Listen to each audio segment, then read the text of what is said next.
It's the 1993 New York Mets calendar with 34 signatures on today's episode of Baseball King Collectibles. Hi, everybody. I am the Baseball King. Welcome back into the studio. Another episode.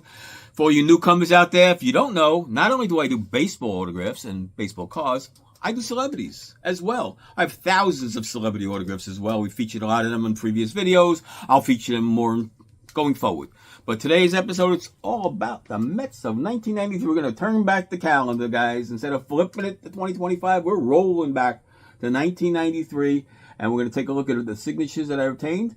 And like I said, guys, if you're really going to do this, I mean, really, don't try this at home. This is a project, really. It's a project, and it's very difficult to obtain as many autographs in one, magazine or a calendar at one time.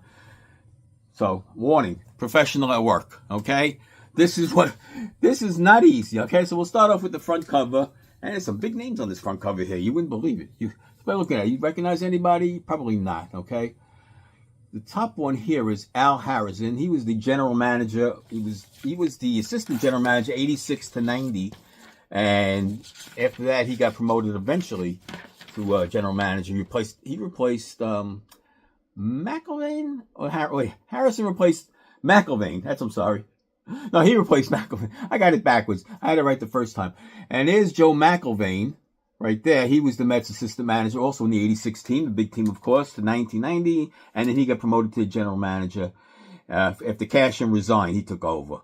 And he lasted to August of 83. And that's when McIlvaine took over. And I don't know how good McIlvaine did after. Well, the Mets didn't win after that, so no one did good after that. But this is Frank Cashin right here. Where's Frank Cashin? Right here. Frank Cashin. He was the architect of the 86 team, of course. He brought over Carter, Hernandez, all those guys. Strawberry drafted Gooden. He was the guy. Frank Cashin, that's the guy. All right, where is right there? Frank Cashin. Beautiful signature, too. Now, the owners of the team are also on here, too, believe it or not. All right, we got an FW, that's Fred Wilpon. But back in the day, that was a bad autograph. Everyone give you a nice autograph. This is current. He's up to date with the current people's signatures. So you got an FW out of Fred Wilpon. So I probably signed his checks like that. Quick sign. Very nice. The only time I ever saw him. And this is Nelson Doubleday, who was part owner. He got 50% ownership in 1986. They were part owners from 1980 when they both bought the team. But in 86, I think it was 1990, he took over full-time Doubleday. It was 86, he bought 50% of his partnership. And Doubleday stayed till about 2002. And then the Wilpons that took over him, Fred and his son. So that's the cover. Beautiful, right? That was a nice signature right on the front. A little messy in the cover, but you got to remember, this is a project. I had this in and out of my bag, carrying a bag, all different things in it, pens and this and photos and cards. So it was going in and out, getting a little damaged, but it's okay. I don't care. It's mine. Sue me. Here's the leader of the team that year, Jeff Torbo, who lasted halfway through the year, and he was replaced by none other than Dallas Green. The Mets that year, they had a great team. It was really that. Look at the players. I'll flip through this. You'll see the players. They wound up 59 and 103, the fifth worst record of all time. And you can see the seating chart below on the calendar. And then we'll get to the months here. We got Hojo starts off the first month. And you can see he gives a nice order. I'll tilt it this way because that's where it is. It's Hojo. And then he gives the biblical script, puts his number there.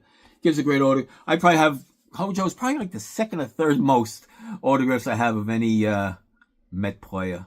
He was really that nice.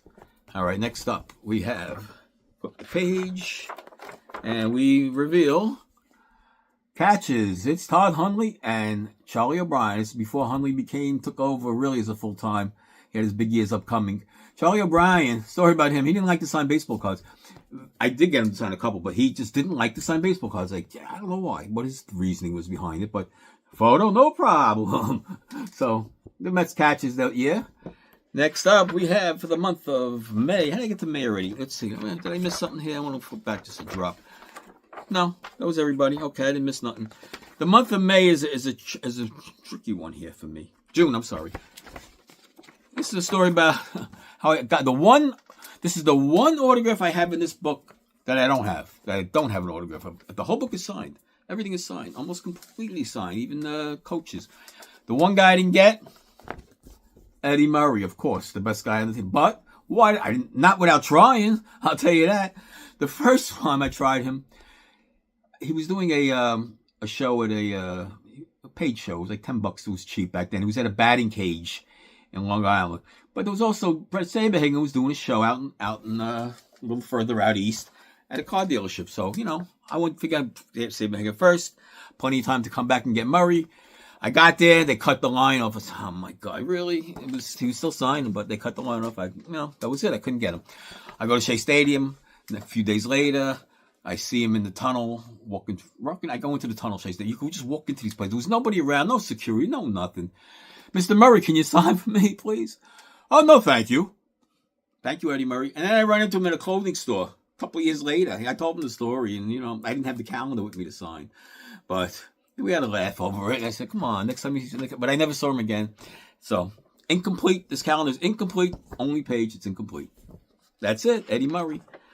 Next page up, we have Jeff Kent and Tony Fernandez. And Jeff Kent is probably also one of the most signs of signatures I have of any player. At least 30 to 40, maybe. Every time you see him, 2, 3, 2, 3, 2. I must have saw him 20 times at least. Sometimes you didn't even ask him. He was so nice. He was good with all the fans. A really good guy. You could see. Matter of fact, the picture I took with him, this was back in 93, 92, 93, when he just came over to the team. And they were trying to drum up. In the winter, the Mets weren't doing well. They were drawing really bad. Even with these big high plays, they were performing badly on the field. There was nobody at the stands. That's why getting autographs was so easy. There was nobody collecting. There was nobody there.